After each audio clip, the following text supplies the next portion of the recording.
మీ business ఏదైనా మీ ఊర్లో promotion చేయాలంటే అది సుమన్ టీవీతోనే సాధ్యం. ఇప్పుడే సంప్రదించండి. నమస్తే, welcome to Suman TV. Nizamabad జిల్లా కేంద్రంలోని నెహ్రూ పార్క్ అయితే మనం రావడం జరిగింది. నెహ్రూ పార్క్ లో అసలు చాలా వరకు కూడా వ్యాపార సముదాయాలు అంటే నైట్ టైంలో 11 దాటిన తర్వాత వ్యాపార సముదాయాలు అలాగే కొనసాగించినట్లయితే ఖచ్చితంగా వాళ్ళపైన క్రిమినల్ కేసులు కూడా పెడతామని చెప్పేసి నిజామాబాద్ ఏసీపీ అయినటువంటి రాజ్ వెంకట్ రెడ్డి అయితే ఒక ప్రకటన అయితే విడుదల చేయడం జరిగింది. ఇందులో భాగంగానే నిన్న కూడా దాదాపు నిజామాబాద్ జిల్లా కేంద్రంలోని చాలా వరకు నెహ్రూ పార్క్ నుంచి మొదలైన ఇదంతా కూడా దాదాపుగా అంటే మనకి మాలపల్లి నుంచి సారంగపూర్ వరకు కూడా చాలా వరకు వ్యాపార సముదాయాలు అనేటివి 11 తర్వాత కూడా కొనసాగిస్తున్నారు అనే ఒక ప్రాథమిక సమాచారంతో ఒక పక్క సమాచారంతోనైతే నిజామాబాద్ ఏసీపీ రాజ్ వెంకట్ రెడ్డి అయితే మఫ్టీలో చాలా వరకు కూడా చాలా హోటల్స్ని అయితే విజిట్ చేశారు అనేది మనకు తెలుస్తూ ఉంది. చాలా వరకు కూడా చాలామంది ఆనందాన్ని వ్యక్తం చేస్తూ ఉన్నారు. అంటే నైట్ టైంలో క్రైమ్ రేట్ పెరగడానికి ఇది ఒక మూల కారణంగా అయిపోతుంది. అంటే 10 తర్వాత 11 తర్వాత వ్యాపార సముదాయాలను మూసివేసినట్లయితే ఖచ్చితంగా క్రైమ్ రేట్ అనేది తగ్గుతుంది అనే ఒక నేపథ్యంతోనైతే వాళ్ళు ఒక స్పెషల్ ఒక స్ట్రింగ్ ఆపరేషన్ అయితే నిర్వహించారు అనేది తెలుస్తూ ఉంది. అంటే ఈ మధ్య కాలంలో ఇదంతా కూడా సర్వసాధారణంగా జరుగుతూ ఉంది. మనకి ఇదే నియర్ బై లొకేషన్లో చాలా హోటల్స్ అయితే మనకి 10-11 తర్వాత కాదు, దాదాపు ఎర్లీ మార్నింగ్ 3 గంటల నుంచి 4 గంటల వరకు కూడా కంటిన్యూగా కొన్ని హోటల్స్ అయితే రన్ చేస్తూ ఉన్నారు అనేది మనకు తెలుస్తూ ఉంది.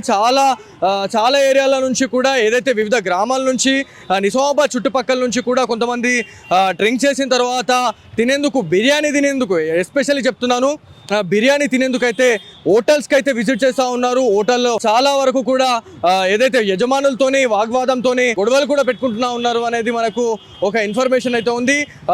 నిన్న మాలపల్లిలో కూడా ఒక హోటల్ నియర్ బై లొకేషన్లో కొంతమంది ఆకతాయిలు ఇరు వర్గాల మధ్య అయితే ఒక దాడి అయితే జరిగింది అనేది మనకు తెలుస్తూ ఉంది. సో ఇదంతా కూడా రిపీట్ కాకుండా ఉండేందుకు నిజామాబాద్ ఏసీపీ రాజ్ వెంకట్ రెడ్డి ఒక చర్య అయితే తీసుకోవడం జరిగింది. ఇవాళ నుంచి అంటే నిన్నటి వరకు ఏం జరిగింది అనేది పక్కన పెడితే ఇవాళ నుంచి మాత్రం ఎవరైనా 11 తర్వాత వ్యాపార సముదాయాలు ఖచ్చితంగా మీరు అలాగే కొనసాగించినట్లయితే మీ పైన అయితే కేసులు అయితే నమోదు చేస్తాము, కఠిన చర్యలు అయితే తీసుకుంటామని నిజామాబాద్ ఏసీపీ చెప్తా ఉన్నారు.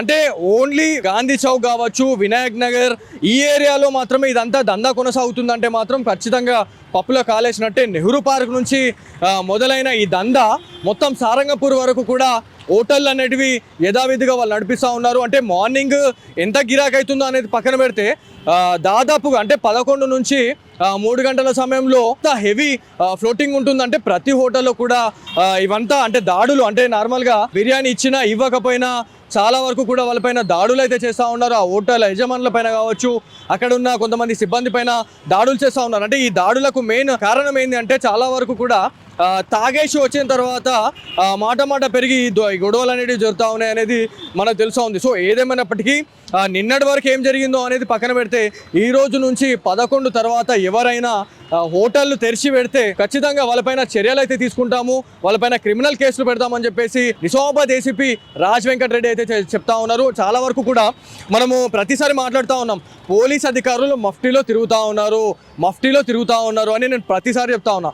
ఇప్పటి నుంచి ఒకవేళ ఇట్లాంటి దందాలకు పాల్పడితే మాత్రం మఫ్టీలనే వస్తారు, మఫ్టీలనే వచ్చి మీ పైన కేసులు అయితే నమోదు చేస్తామని చెప్పేసి పోలీస్ అధికారులు అయితే చెప్తా ఉన్నారు. చాలా మంచి ఇనిషియేట్ తీసుకొని అంటే జిల్లాలో ఎలాంటి అవాంఛనీయ సంఘటనలు జరగకుండా క్రైమ్ని తగ్గించాలనే ఒకే ఒక అభిప్రాయంతో ఈ రూల్ని అయితే తీసుకొచ్చినాము అని చెప్పేసి చెప్పి రాజ్ వెంకట్ రెడ్డి అయితే తెలపడం జరుగుతా ఉంది. సో ఇది వాళ్ళ Suman TV special story. Camera person కార్తిక్తో బాలు, సుమన్ టీవీ, నిజామాబాద్ నుంచి.